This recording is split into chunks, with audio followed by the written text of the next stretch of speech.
unë do të përbalem qartë në mbrojtje të këtij akti, në mbrojtje të këtij dekreti, i cili është detyrim. Në fund, i bëj thirrje gjykatës kushtetuese që ta trajtoj çdo çështje që ka të bëjë me që mund të paraqitet edhe në të ardhmen rreth kësaj teme me urgjencë, duke e ditur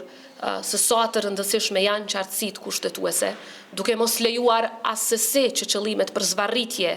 të dominojnë mbi interesin e Republikës së Kosovës dhe në asnjë moment mos lejojnë asnjë presion i cili do të mund ta ndryshonte interpretimin vetëm në përputhje me Kushtetutën e Republikës së Kosovës. Si presidente e Republikës së Kosovës në asnjë moment, sikurse edhe në të kaluarën, as nuk kam ndërhyrë, as nuk do të ndërhyj dhe do ta mbroj çdo institucion të pavarur nga ndërhyrje që mund të tentohen për të ndryshuar një vendim që interpreton Kushtetutën e Republikës së Kosovës. Pra, siç e thash, edhe nëse dikush e dërgon këtë dekret në gjykatën kushtetuese, unë do të përballem qartë në mbrojtje të këtij akti, në mbrojtje të këtij dekreti, i cili është detyrim. Mos nxjerrja e këtij dekreti mua do të më vendoste në shkelje të qartë të Kushtetutës së Republikës së Kosovës dhe këtë nuk e kam ndërmend ta bëj.